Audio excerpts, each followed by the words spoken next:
Welcome to the Chinese History Podcast. I'm Yiming Ha. Joining me today is Kwong Wong, an independent scholar who graduated from the University of Southern California with a master's degree in Chinese history, and he is now working as a part-time lecturer at the Hong Kong University's School of Professional and Continuing Education. His research focuses on Koryå Korea during the Mongol-Yuan period, and he recently published a paper on how Korean scholars in Koryå viewed the concept of sovereignty while under Mongol domination. So, Kwong, welcome to the show. Yeah, thank you very much for your kind introduction. So today I want to talk a little bit about your research on the Koryå Kingdom while it was under Mongol rule. And Koryå was a state that was founded in the year 918. It reunified the Korean Peninsula and established a very strong state. It threw back numerous invasions from the Khitan Liao, and it successfully navigated its way through the multipolar world of East Asia during that time, between the Song dynasty, the Liao dynasty, and later the Jurchen Jin dynasty. However, in 1231, the Mongols invaded Korea, and this was part of their broader invasions throughout Eurasia. If I recall correctly, this was one of 9 invasions that the Mongols launched against Koryå. So to start off, perhaps, can you give us a brief background on the Mongol invasions of Koryå? Yeah, sure. I think you rightly point out that the invasions of Koryå was part of the Mongols' expansion in the Eurasian continent. And without going too much into details, I will just provide just a brief course of events for some points for reference. So in 1206, Chinggis Khan proclaimed himself the universal ruler of the steppe. And then in 1210, he subjugated the Western Shah. And then beginning from 1211, the Mongols continued to put military pressure on the Jurchen Jin Empire until its collapse in 1234.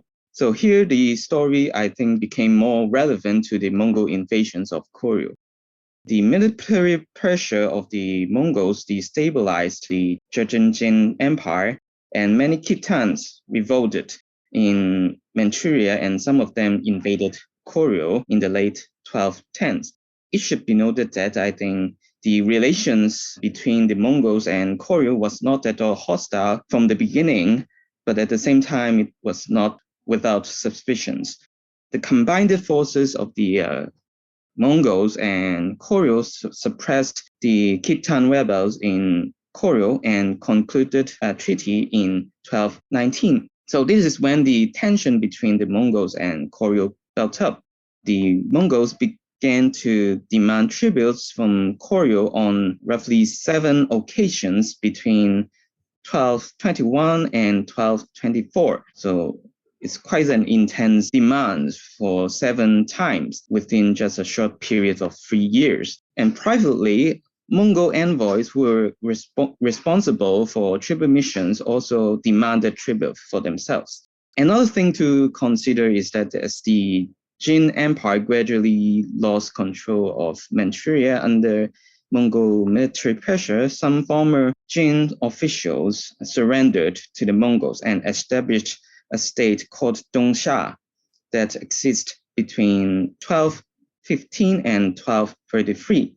So the Dongsha state with its own political agenda also created tension between the Mongols and Koryå. Eventually, an event in which some Dongsha soldiers disguised as Koreans killed a Mongol envoy and led to the Mongols breaking off relations with Koryå in 1225.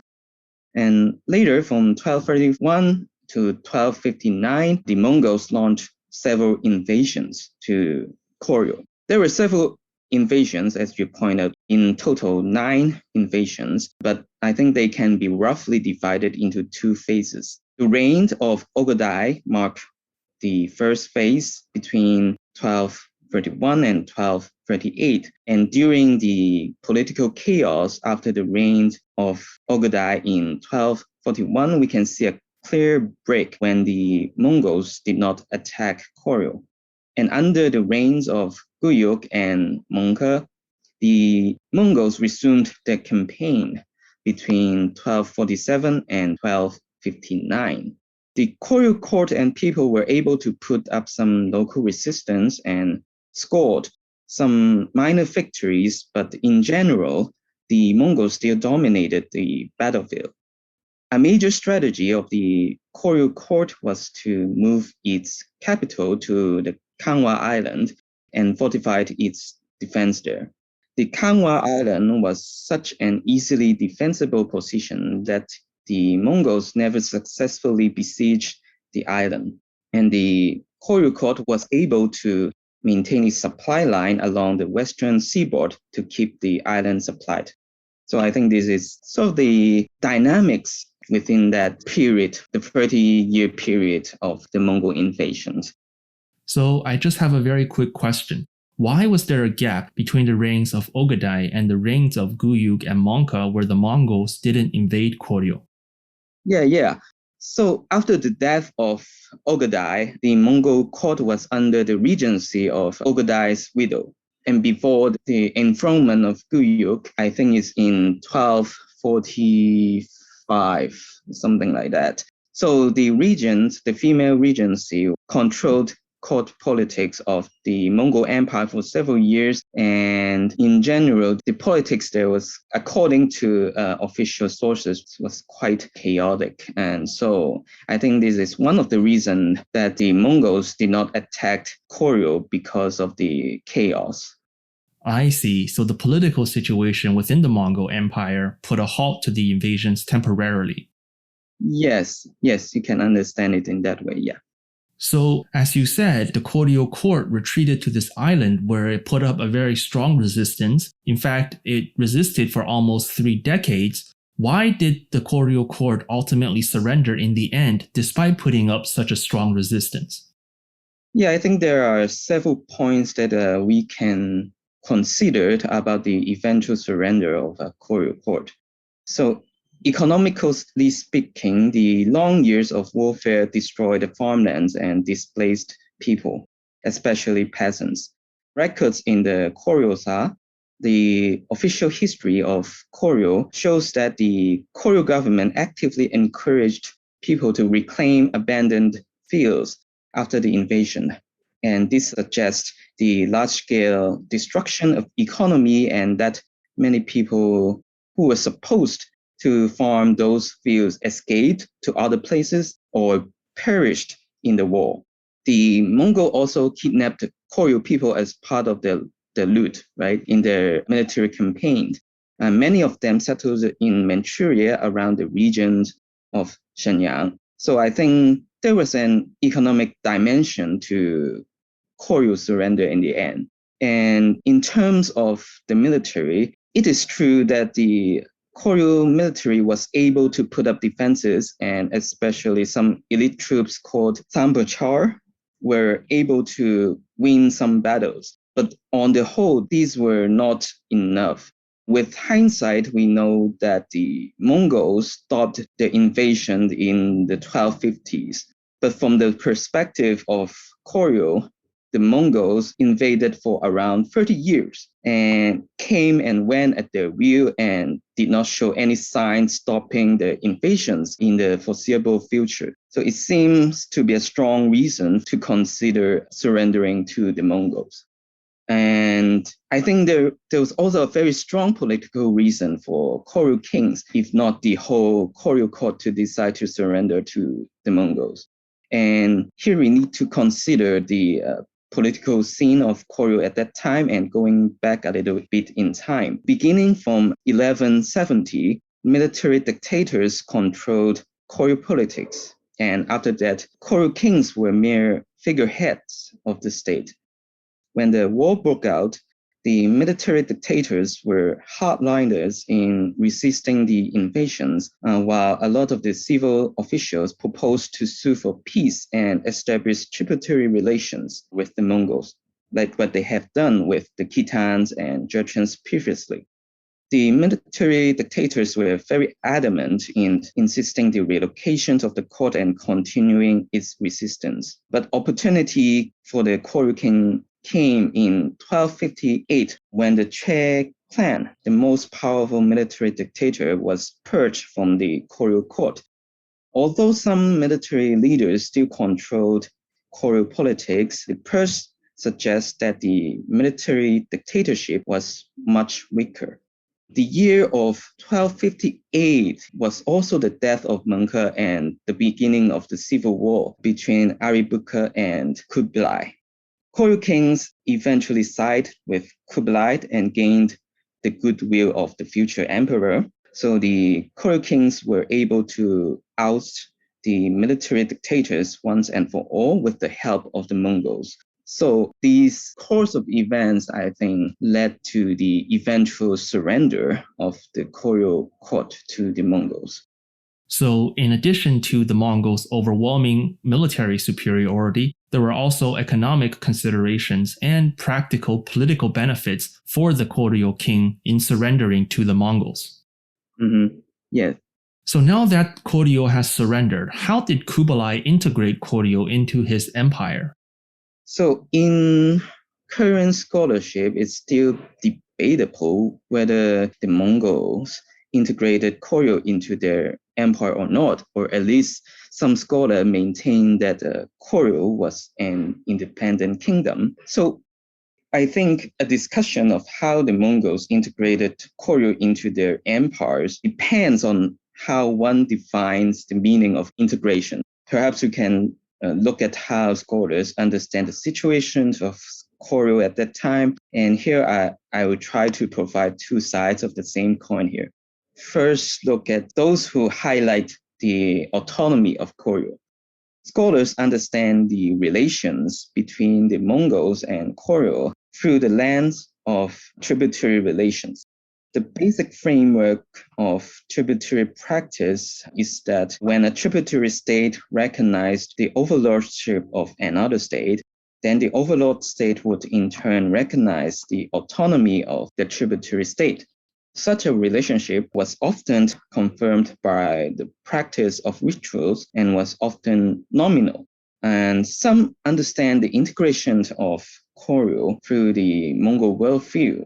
Generally speaking, the Mongols categorized people into two kinds: those who accept Mongol rule and those who did not. Even the acceptance of Mongol rule was often nominal. Submitted states were still required to perform certain obligations to signify their political, military, and economic submission to the Mongols. Specific to the context of Koryõ, there were several elements that indicate the integration was more than just nominal. First is the marriage tie with the Mongol court. Such a marriage tie turned Koryõ kings into imperial sons-in-law, and the two courts maintained marriage ties for almost a century, from the first marriage in 1274 to the last one in 1365. Being imperial sons-in-law, Koryõ kings were part of the imperial family. And second element is that Koryõ kings needed to serve in the imperial bodyguard. It's called a kashik. Before Koryõ king's ascension, they were often sent to serve in the imperial bodyguard. The institution of sending hostage sons to serve in the imperial bodyguard had a long history among nomadic peoples and was considered an avenue to foster political ties, especially between the emperors and his subjects. And the third element is that the Mongols set up a branch secretariat in Koryõ. It was originally a military establishment to facilitate campaigns to Japan and gradually transformed into a local administrative unit. Although there were subtle differences with the branch secretariat in China proper, the branch secretariat in Koryõ came with actual offices and duties and administered the Yuan civil service examination after it was reopened in 1315. So I think these were some of the elements that indicate the more than nominal integration of Koryõ. It's also my understanding that before the Mongol invasions, the Koryõ rulers styled themselves as emperors, and they had imperial titles, imperial regalia, and practiced imperial ceremonies. But after the Mongol conquest, they were downgraded into kings. Is that correct? Yeah, that's correct. So as you said, the Koryõ rulers intermarried into the Mongol imperial family. They were imperial son-in-laws. They served in the Keshik, the imperial bodyguard at the Mongol court in Dadu and Shangdu. So they must have absorbed a lot of Mongol culture and Mongol influence. What were some of these Mongol cultural influences on Koryõ? Yeah, that's a good question. I think when the Koryō kings traveled to the Mongol capital in Dadu and stayed there and served in the imperial bodyguard Keshik, they also adopted some of the Mongol customs. For example, I think the Koryō kings adopted Mongol names alongside with the Sinitic one. Another thing is that the Koryō kings also adopted Mongol attires. So the attires, the clothing, their hairstyle were turned to the Mongol ones. The lifestyle also adopt some of the Mongol elements, such as they were now favored hunting, much like a nomadic people. They also adopted some foreign furniture in the lifestyle too, such as the foreign chairs. I think in the Koryō side it's named the Fuchang. Another thing, we can also look at the noble women of the Koryō court as well. One of the more fashionable items that exist in the late Koryō periods was the Mongol hat that the Mongol noble women wore, which is named the Gugu hat. And it became very fashionable that noble women of the Koryō court often request this hat to be made for them or to be granted to them. So I think these are the several elements that indicating the spread of a Mongol culture to Koryō. Yeah, and I think you see the same thing happening in China, where a lot of Chinese people took on Mongol names, they wore Mongol clothing and the Mongol hairstyle because they were under Mongol rule. Yeah, definitely. So the experience between China and Korea was not much different under the same Mongol emperors, right? Yeah, I agree. So in a normal tributary relationship, and I know the tributary system is a very hotly debated topic and it's very complex, but for the sake of simplicity, in a normal tributary relationship, like the one we see much later with the Ming and the Choson, the superior state, China, that is to say the Ming, invests the tributary state, that is to say Choson, but aside from this investiture of the Choson king, the Ming state, China, doesn't really interfere with the affairs of Korea or the other tributary states. Yet the dynamic between Koryō and the Yuan was different. I mean, the Koryō rulers were imperial son-in-laws, and so their proximity to the Mongol ruler was much closer, and therefore they would invite more scrutiny. So were there any examples where the Mongol emperor interfered in the internal affairs of Koryō?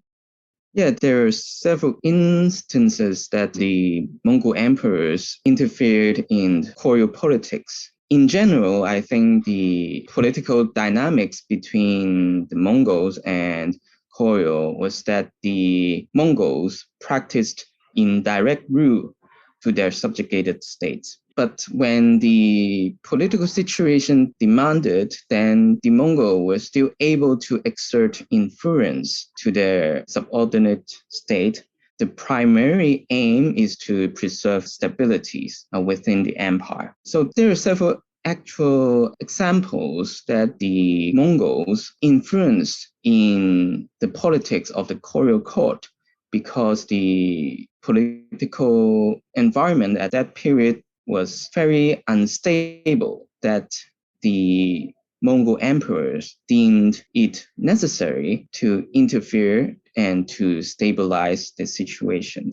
One actual example was the enthronement and dethronement of King Chongson in 1298. So Chongson was enthroned and dethroned in the same year. So his reign was only 8 months. So the primary reason for his short reign was that his political and institutional reforms that he launched upon his enthronement encroached the political interests of some of the Koryõ ministers that served the court from the reign of his father, King Chungnyeol. The reforms of Chunseon created a power struggle within the Koryõ court, and the situation at that time was not very stable. Another thing to consider the dethronement of King Chunseon was that he was not able to maintain a harmonious relationship with his Mongol princess consort. After he married a Mongol princess in 1296, Chunseon favored another Korean consort, and this caused, according to the official records, jealousy from the Mongol princess. So the Mongol princess enlisted help from the Mongol court and tried to investigate some of the accusations against the Korean consort. The accusation was that the Korean consort placed a curse on the Mongol princess, and that's the reason Chunseon did not favor the Mongol princess but the Korean consort.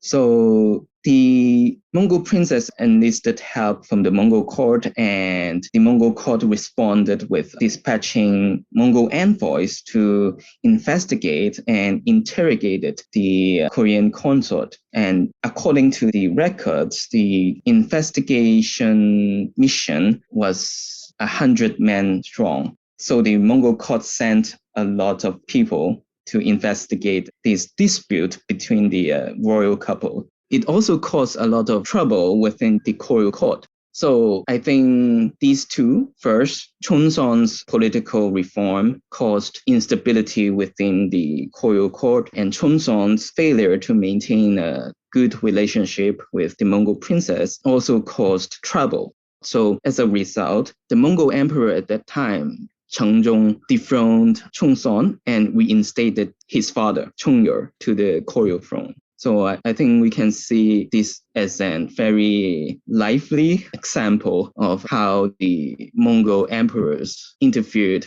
with Koryõ politics because of the Koryõ king's inability to govern the Koryõ state. So it seems to me that these Mongol princesses who married the Koryõ kings really wielded tremendous power through virtue of the relationship to the Mongol rulers back home, and they can invite a lot of scrutiny to the Koryõ court. But intermarriage went both ways, and we have cases of Korean women marrying into the Mongol imperial family. The most famous example was Empress Ki, who married the last Yuan Emperor, Emperor Shun, Togon Timur, and she was the subject of a very popular Korean drama many years back. What was her influence on Koryõ? Right. To understand the situation or the dynamics between the Mongol court and Koryõ court, I think we need to consider that during the Mongol period, not only the Koryõ kings had direct access to the Mongol court. Koryõ ministers or other Koryõ people also had direct access to the Mongol court as well. So this created a situation where Koryõ ministers was able to leverage the Mongol court to their advantage in the Koryõ court.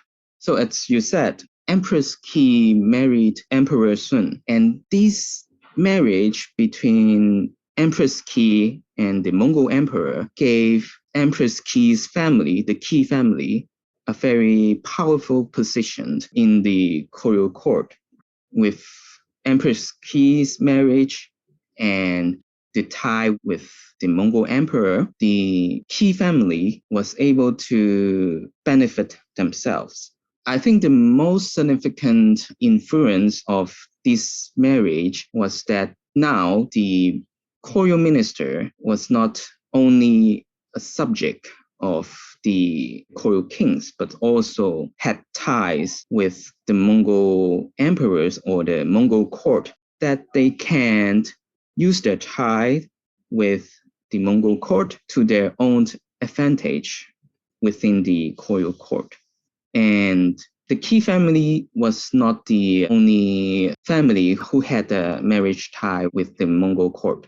Other court ministers also sent their daughters to serve in the imperial palace in Dadu, which now termed them as the Kunyor, meaning tribute women. So these tribute women had the possibility to be like Empress Qi, to become an imperial consort of the Mongol emperors. So we can see that the tribute women, the marriage tie with the Mongol emperor, became a very influential avenue for the Koryō ministers to have a direct access to the Mongol court and to leverage the Mongols against perhaps some of the elements that were not favorable to them. Yeah, and I think you see some of this play out in the later Choson dynasty as well, because the Ming, much like the Mongols, also demanded women from Choson to serve in the Ming harem, and the Choson kings were able to leverage their relationship with these Korean women in the Ming court to gain information on the Ming or to help with their appeals to the Ming court. So from my reading of Koryō, it seems that the Mongol emperors appointed a branch of the Koryō royal family to serve as the Prince of Shenyang, based in Shenyang in the Manchuria region. Why did this title exist? So to understand the Prince of Shenyang, we also need to look at the establishment of this princely title in the first place. So perhaps we need to go back a little bit, back to Chongzon, who was dethroned by the Mongols. And after that, he returned to Dadu with the Mongol princess and then stayed there for around 10 years before he was enthroned again in 1308. So as I had mentioned earlier, that before Koryō king's enthronement, they were required to serve in the imperial keshik. So this gave them very powerful political ties with the Mongol imperial clan. And specifically to King Chongzon, he fostered a very strong tie when he was in Dadu with the future emperor Wuzhong and Renzhong. So when Chengzhong died, there was a succession dispute between one branch of the imperial family against the branch of Wuzhong and Renzhong. So Chongzon supported Wuzhong and Renzhong. After that, and because of his support, he was able to be re-enthroned as Koryō king. At the same time, he was also, because of his contribution to the enthronement of Wuzhong and Renzhong, he was enfeoffed also as the Prince of Shenyang. And later the title was promoted to Prince of Shen. So now the Koryō kings held two titles. One was the King of Koryō, and the other was the Prince of Shen. At the same time, as I mentioned, there were Koryō people settled around the area of Shenyang. And during the Mongol invasions, some of the Koryō ministers also surrendered and attained official titles in Shenyang, which gave them authority to govern Koryō people in Manchuria around the Shenyang area. So this title of Prince Shen of the Koryō kings and the former Koryō officials who surrendered and served the Mongols had a power struggle between them.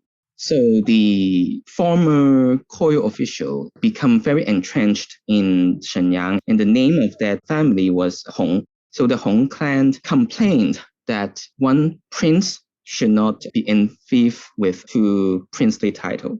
So Chongzon at the time, as I explained, held the title of the King of Koryō and the title of the Prince Shen. The campaign of the Hong clan was targeted at the Koryō kings because of their power struggle in Shenyang. So to solve this problem, Chongzon enfeoffed a nephew named Wang Ko to the title of Prince Shenyang or Prince Shen, and then he himself maintained the title. And then later, he retired and gave the title, passed down the title of Koryō kings to his son, who became Chongso. At the same time, Wang Ko also was named the heir apparent of the Koryō king, but he was later revoked this title because Chung-suk had a son. So this created another political struggle between the two lines. One, the Prince Shen, and the other, the Koryō king of Chung-suk. So because of his previous ownership of the title of heir apparent or the crown prince of Koryō, Wang Ko, or the Prince Shen, pressed his claim and created a power struggle with Chung-suk. To summarize, perhaps, the title of Prince Shen was created for the contributions of Chung-suk's support for the enthronement of Wuzhong and Renzhong. But it later was also a source of conflict between the two lines within the Koryō family. I see. So there is quite a bit of politics and history behind the creation of this princely title. Right. It's a very, the whole history of Koryō during the Mongol period was very complex.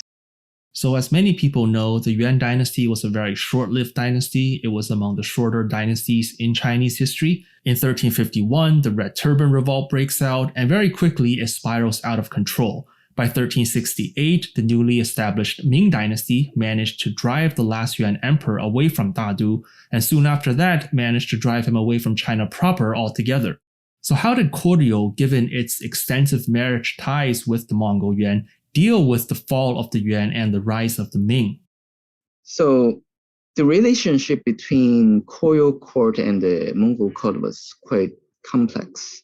When the Mongol emperors reigned, the Koryō kings had free ties with the Mongol emperors, as I previously mentioned.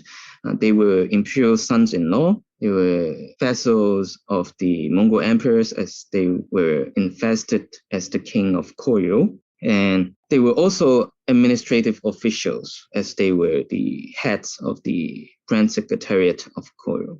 As we have discussed earlier, that the Koryō people also had multiple ties with the Mongol court through the marriage with the Mongol court, Mongol ministers, and the Mongol emperors. And some of the Koryō families also sent their sons to serve as imperial eunuchs in the Mongol court as well. So the Koryō people also had multiple ties with the Mongol court and Yuan China. Even so, Koryō was still a state with its own distinct people, culture, and society. So it would be understandable that the priority of the Koryō kings and ministers was to survive the political turmoil during the transitional period between the Yuan and Ming. The Ming took the Yuan capital Dadu, which is nowadays Beijing, in 1368, but the conquest of the Ming was yet to be finished because the retreated Mongols still controlled Manchuria, and I believe southwest China was still under Mongol control until the late 1380s. So to Koryō people, it was unclear of who would win the race eventually. And what Koryō did during this power struggle was to adopt two-pronged diplomacy and maintained diplomatic relations with both the Ming and Yuan. It was only after the late 1380s when the Ming incorporated Manchuria within this empire that Koryō diplomacy leaned toward the Ming. But Ming control of Manchuria also caused tension between Ming and Koryō. Without Mongols to keep the Ming in check, the Ming began to press territorial claim on former Yuan territory in Koryō. So some of the background of the Yuan territory in Koryō was that the Mongols controlled the northeast region of Koryō since 1258, when some of the Koryō ministers and Koryō people surrendered to the Mongols and defected to the Mongols. It was later recovered by King Kongmin in 1356, and what the Ming court wanted to achieve was to restore the border before 1356 as a successor state of the Mongol Yuan. The territorial claim of the Ming did not sit well with the Koryō court, so the Koryō king at that time decided to launch a preemptive strike towards Manchuria. The expedition forces mutinied right before it crossed the Amruk River or the Yalu River. The leader of the coup was Isongge, who controlled the court after the mutiny and later founded the Choson dynasty in 1392. So this is a brief course of events of how the Koryō court deal with the fall of the Mongols and the rise of the Ming during this transitional period.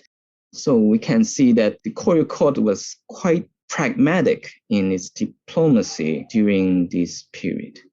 Yeah, and I think this Yuan Ming transitional period is just such a fascinating period because you have Koryō struggling on the one hand with their extensive Mongol ties and on the other hand with how to deal with this very powerful newly established Ming dynasty. And at the same time, it also has to deal with its internal politics and internal dissent as well.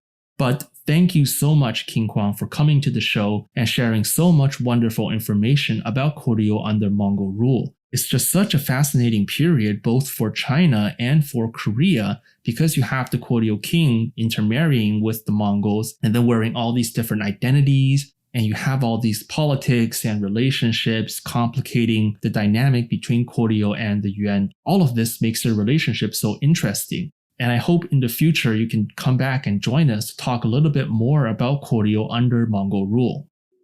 No, I think I should thank you for inviting me to this very interesting podcast as well, to share some of my thoughts with the complex relations between the Mongols and Koryō. And I think it's good to have such an avenue where both the history of Koryō and the history of the Mongols, with still so many things that we can discuss and discover with our conversations here, and to let the others know about it too. Yeah, I absolutely agree. So thank you again. That concludes our interview today. Thank you so much for listening to the Chinese History Podcast, and we'll see you next time.